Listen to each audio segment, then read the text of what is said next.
আসসালামু আলাইকুম। সংবিধান কি? সংবিধান হচ্ছে একটি দেশ পরিচালনার মূল ভিত্তি। একটি রাষ্ট্র বা সংগঠনের মৌলিক আইন বা শাসন পরিচালনার দলিল বা ভিত্তি। তো এই সংবিধান আমাদের সাধারণ জনগণের কতটুকু মৌলিক অধিকার সেটা নির্ধারণ করে। আপনার সরকারের কতটুকু ক্ষমতা থাকবে সেটা নির্ধারণ করে। আইন কিভাবে পরিচালনা হবে সেটা নির্ধারণ করে। মানে দেশের অভ্যন্তরীণ যত বিষয় আছে সব কিছু সংবিধান নির্ধারণ করে। এটাই হচ্ছে সংবিধান। এখন বিষয়টা হচ্ছে আমাদের বাংলাদেশের যে সংবিধান, সেই সংবিধান কি আদৌ আমাদের যতটুকু মৌলিক অধিকার তা কি নির্ধারণ করতে পেরেছে, বা আমাদের যে মৌলিক আদায় বা মৌলিক দাবি সেগুলো কি পূরণ করতে পেরেছে? কিংবা বাংলাদেশের যে সংবিধান, এই সংবিধান কি সরকার পরিচালনার যে মাপকাঠি থাকা উচিত সেই মাপকাঠি কি আদৌ দিতে পেরেছে? বা সংবিধান অনুযায়ী কি এই পর্যন্ত কি সরকার চলতে পেরেছে? বা রাষ্ট্রের যে নীতি, সেই নীতি কি সংবিধান দিতে পেরেছে? বা সেই নীতি অনুযায়ী কি আমাদের রাষ্ট্র চলতে পেরেছে? সংবিধান কি কোনো আসমানি কিতাব যেটা আসলে চেঞ্জ করা যাবে না, বা এটা চেঞ্জ করলে অনেক সমস্যা হবে? সংবিধান বাংলাদেশে লিখিত হয় 1972 সালে। 1972 সালে লিখিত হওয়ার পর কি সংবিধান কি আর কখনো চেঞ্জ হয় নাই, নাকি এটাই প্রথম চেঞ্জ, বা সংবিধান ওই রকমই আছে? বিষয়টা এরকম না। 1972 সালে সংবিধান লিখিত হওয়ার পর, সংবিধান প্রয়োগ হওয়ার পর 1973 সালে সংবিধান সংস্কার হয়। মানে এক বছর যেতে না যেতেই সংবিধান সংস্কার করা হয়, সংবিধান চেঞ্জ করা হয়। এই পর্যন্ত বাংলাদেশের সংবিধান কতবার চেঞ্জ হয়েছে আপনারা জানেন? এই পর্যন্ত বাংলাদেশের সংবিধান 17 বার চেঞ্জ হয়েছে। এই পর্যন্ত কিন্তু বাংলাদেশ 17টা সরকারও আমার মনে হয় না যে ছিল, সব মিলায়া আমার মনে হয় না, শিওর 17টা সরকারও ছিল না। সব মিলায়া সামরিক, বেসামরিক, রাজনৈতিক, গণতান্ত্রিক সবগুলো সরকার মিলায়েও, তত্ত্বাবধায়ক সরকার মিলায়েও 17টা সরকার বাংলাদেশে এই পর্যন্ত ছিল না। কিন্তু 17 বার সংবিধান চেঞ্জ করা হয়, কিন্তু 18 বার চেঞ্জ করার সময় মনে করেন যে বহুত সমস্যা। মানে 18 বার চেঞ্জ করার সময় সংবিধানটা হয়ে যায় আসমানি কিতাব, যেটা আর চেঞ্জ করা যাবে না, এটা চেঞ্জ করা সম্ভবই না। মানে সংবিধানের, বাংলাদেশের সংবিধান যে যতবার চেঞ্জ হয়েছে, অন্য কোনো দেশের সংবিধান পুরো পৃথিবীতে, ওয়ার্ল্ডের কোনো দেশের সংবিধান এতবার চেঞ্জ হয় নাই। বাংলাদেশ সংবিধানে যত কাটাকাটি হয়েছে, যতবার ছাপাছাপি হয়েছে, যতবার কাটাকাটি হয়েছে, যতবার মানে সংবিধান হয়েছে, এমনি কেউ পরীক্ষাও দেয় না। কোনো ওয়ার্ল্ডে এরকম কোনো রেকর্ডও নেই যে রেকর্ড বাংলাদেশের সংবিধান করছে। এতবার কাটাকাটি করার পরও মনে করেন যে এই সংবিধান বাংলাদেশের নাগরিকের মৌলিক অধিকার দিতে পারে নাই, বাংলাদেশের নাগরিকদের মৌলিক অধিকার পূরণ করতে পারে নাই, বাংলাদেশের নাগরিকদের চাওয়া পাওয়া কোনোটাই পূরণ করতে পারে নাই। বাংলাদেশের যে আইন, আইন সবার জন্য সমান প্রয়োগ করতে পারে নাই। বাংলাদেশের যে আইন, এটা সবার জন্য সমান, সেটা প্রয়োগ করতে পারে নাই। বাংলাদেশের রাষ্ট্র কাঠামো ঠিকভাবে পরিচালনা করতে পারে নাই। এতবার সংবিধান চেঞ্জ করার পরও এক একজনের পর এক একজন বড় বড় স্বৈরাচার হয়েছে, বড় বড় ফেসিবাদ হয়েছে, বড় বড় ফেসিবাদী নিয়মকানুন তৈরি করেছে। মানে এতবার সংবিধান চেঞ্জ করার পরও একটা রাষ্ট্র কাঠামো ঠিক করতে পারে নাই।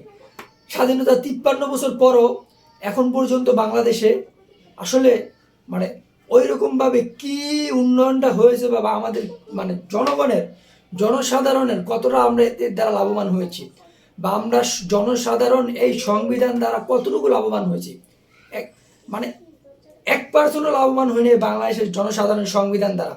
সংবিধান দ্বারা কারা লাভবান হয়েছে? যারা সরকার ছিল, যারা সরকার পরিচালনা কর্তা ছিল, যারা বিভিন্ন বড় বড় কোম্পানি আছে, বিভিন্ন প্রতিষ্ঠান আছে, তারাই লাভবান হয়েছে। বাংলাদেশের জনগণ এই পর্যন্ত এই সংবিধান দ্বারা বিন্দুমাত্র লাভবান হয় না। যারা শক্তিশালী তারাই এই সংবিধান দ্বারা লাভবান হয়েছে। এক একজনের চেয়ে এক একজন আরো বড় বড় স্বৈরাচার হয়ে উঠছে, এক একজনের চেয়ে এক একজন আরো বড় বড় ফেসিবাদ হয়ে উঠছে। ফেসিবাদের নিয়ম কায়েম করা বলছে এই সংবিধানের দোহাই দেওয়া। মানে এক একজন ফেসিবাদের মনে করেন যে এই সংবিধান ছিল ডাল, এক একটা বড় বড় ফেসিবাদের ডাল ছিল এই সংবিধান। এই সংবিধানকে আমাদের জনগণের বিন্দুমাত্র কাজে আসছে? বিন্দু মাত্র কাজে আসে নাই, বিন্দু মাত্র গায়ে লাগে নাই। আমাদের দেশনেত্রী বেগম খালেদা জিয়া বলেছিলেন এই সংবিধান হচ্ছে হাসিনার ইস্তেহার, এই সংবিধান একসময় জনগণ ছুঁড়ে ফেলে দেবে, যেদিনকে জনগণের সরকার আসবে এই সংবিধানকে ছুঁড়ে ফেলে দেওয়া হবে। তাহলে কি এখন বিএনপি সরকার ক্ষমতায় আসছে কিন্তু এই সংবিধানে তাদের এত পিরিত, তা আমরা কি ধরে নেব এটা জনগণের সরকার না?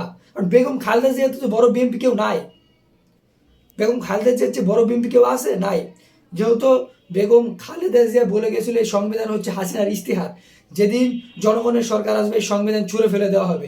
কিন্তু বিএনপি সরকার এত বড় একটা অভ্যুত্থান হওয়ার পর বিএনপি সরকার আসলো, কিন্তু তারা এই সংবিধান পূজা করতেছে, এই সংবিধানের জন্য কত দোহাই দিচ্ছে।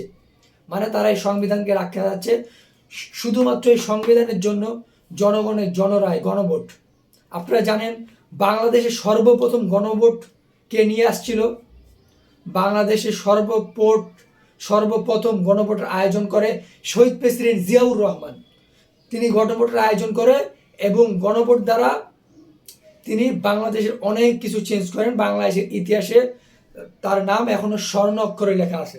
কিন্তু যখন দ্বিতীয়বার গণভোটের কনসেপ্ট আসলো, দ্বিতীয়বার গণভোট হইল, কিন্তু আমরা দেখতে পাইলাম যে গণভোটের গণরায়কে উপেক্ষা করে সংবিধানের দোহাই দেওয়া এটা কার্যক্রম করা হলো না, এটা সম্পূর্ণ বাতিল করা হলো। এবং কি সুপ্রিম কোর্টে আপিল করা হলো যে এই গণভোটটা যেন নিজে নিজেই এটা ল্যাপস হয়ে যায়, নিজে নিজেই এটা মানে আপনার বাদ হয়ে যায়, নিজে নিজেই বাতিল হয়ে যায়, ল্যাপস হয়ে যায়। সুপ্রিম কোর্টে সরকার আপিল করছে, তো সরকার যেহেতু আপিল করছে, আপিল 100-100 গ্রান্টেড হয়ে যাবে। আর যদি 100-100 গ্রান্টেড হয়ে যায়, গণভোট নিজে নিজে বাতিল হয়ে যাবে, মানে গণভোটের কোনো মূল্য থাকবে না। গুম কমিশন সরকার আপিল করছে, নিজে নিজে যেন ল্যাপস হয়ে যায়, নিজে নিজে বাতিল হয়ে যায়, এটাও বাতিল হয়ে যাবে। মানে গণভোটের কোনো আর কিছুই থাকবে না, নিজে নিজে বাতিল হয়ে যাবে যদি গণভোট না থাকে বা সংস্কার কমিশন না থাকে। তার মানে হাসিনার আমলের আর এই আমলের রাষ্ট্র কাঠামোতে কোনো চেঞ্জই আসবে না। হাসিনার আমলের রাষ্ট্র কাঠামো যেরকমভাবে চলছে এই আমলে ঠিক সেইভাবেই চলবে। তা আমরা জানি এই সংবিধান হাসিনাকে কি তৈরি করছে। আমরা আশঙ্কা করতেছি বিএনপিকে যেন এই সংবিধান সেই জিনিসটা না, হাসিনাকে এই সংবিধান ফেসিবাদী বানাই দিছে, বিএনপিকে জানি এই সংবিধান ফেসিবাদী না করে, যেহেতু তারা রাখতেছে না গণভোট। জনগণের রায়কে উপেক্ষা করলে জনগণ মাইনা নিবে না, জনগণ এগুলা মাইনা নিবে না। সংবিধান কোনো বিধান না, এটা কোনো আসমানি কিতাব না যে চেঞ্জ করা যাবে না। এই পর্যন্ত 17 বার চেঞ্জ হয়েছে, 18 বার চেঞ্জ করতে সমস্যাটা কোথায়?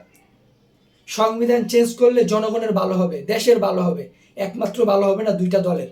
আমরা জানি কোন দুইটা দলের ভালো হবে না, জনগণ সব কিছুই বুঝে।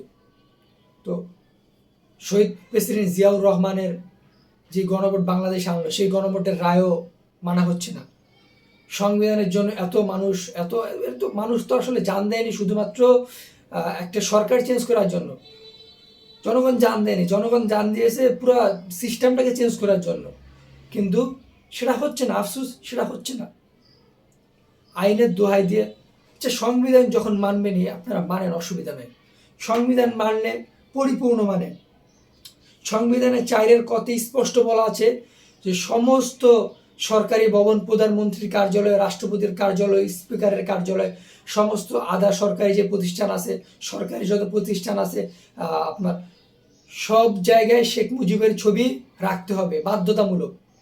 সমস্ত দূতাবাসে শেখ মুজিবের ছবি রাখতে হবে বাধ্যতামূলক। আপনারা রাখছেন না কেন? সংবিধানে স্পষ্টভাবে বলা আছে স্বাধীনতার ঘোষক শেখ মুজিবুর রহমান, কিন্তু আপনারা তো সেটা মানছেন না, আপনারা সংবিধানের লঙ্ঘন করছেন। আপনারা বলছেন স্বাধীনতার ঘোষক জিয়াউর রহমান। কেন? মানে যতটুকু নিজের মন চাইবে ততটুকু মানবেন, যতটুকু মন চাইবে না ততটুকু মানবেন না। ওটা হলো মুড়ির মুয়া, যখন মন চাইলো খাইলেন, মন চাইলে খাইলেন না, যতটুকু মন চাইলো মানলেন, যতটুকু মন চাইলো মানলেন না, ফালাই দিলেন। জনগণ মানবে না, জনগণ কোনো সময় এগুলো মানবে না। দিল্লির সাথে এই পর্যন্ত যারাই চুক্তি করে এসেছে তারা কেউ টিকতে পারে নাই, টিকা অসম্ভব, সম্ভবই না।